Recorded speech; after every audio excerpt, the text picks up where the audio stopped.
Hello viewers, ज्योतिष एक खोज चैनल में आपका स्वागत है।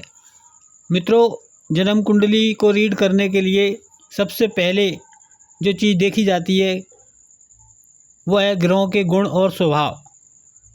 तो जन्म कुंडली के जो फल कथन होता है उसमें हमको यदि ग्रहों के गुण और स्वभाव के बारे में जानकारी है तो हम बड़ी आसानी से उनके फलों को समझ सकते हैं। तो आज इसी संबंध में थोड़ी चर्चा होगी। तो मित्रों, यदि कोई ग्रह अपनी उच्च राशि में बैठा है तो उसको दीप्त अवस्था कहते हैं, तो वो अच्छा फल देता है। और यदि कोई स्वक्षेत्री यानी कि अपने ही स्वयं की राशि में बैठा है तो स्वस्थ अवस्था में रहता है और उसका पूरा फल हमें मिलता है पॉजिटिव। इसके बाद यदि अति मित्र की राशि में कोई ग्रह स्थित है कुंडली में तो उसको मुदित अवस्था कहा गया है और ये प्रसन्न अवस्था होती है, तो इसमें भी ग्रह अच्छा फल देता है जातक को। फिर उसके बाद यदि मित्र क्षेत्रीय ग्रह कोई बैठा है, अपने मित्र की राशि में बैठा है, तो उसको शांत अवस्था कहते हैं, तो इसमें अच्छा ही फल देता है। मित्र क्षेत्रीय भी अच्छा माना जाता है। इसके बाद समग्रह की राशि में यदि कोई ग्रह स्थित है तो उसको दीन अवस्था कहते हैं और ये ग्रह कोई फल दे नहीं पाता क्योंकि ये दीन अवस्था रहती है, वो फल देने में असमर्थ रहता है।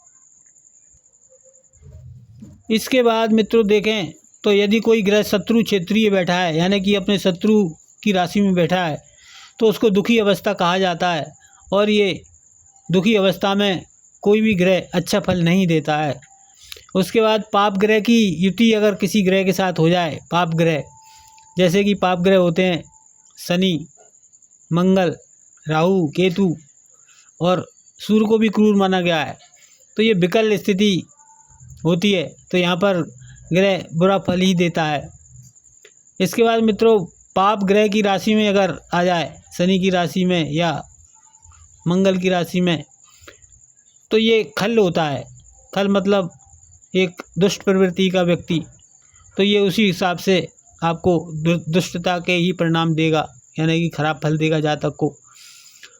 यदि कोई ग्रह सूर्य से युत है यानी कि सूर्य के साथ है तो क्रोधी हो जाता है और क्रोध में बिना सोचे समझे जातक की हानि हो जाती है। फिर अगर कोई ग्रह अपने पुत्र की राशि में स्थित है और साथ में पाप संबंध भी है, पाप युत है, तो वो लज्जित अवस्था में हो जाता है और लज्जित अवस्था में भी ग्रह ज़्यादा अच्छा फल नहीं दे पाता। पुत्र की राशि का अर्थ है जैसे सूर्य यदि शनि की राशि में तो वो पुत्र की राशि में, और चंद्रमा यदि बुध की राशि में तो वो भी पुत्र की राशि में माना जाता है। तो ये उसकी लज्जित अवस्था है, तो ग्रह इसमें थोड़ा बहुत हल्का फुल्का ही लाभ दे पाता है।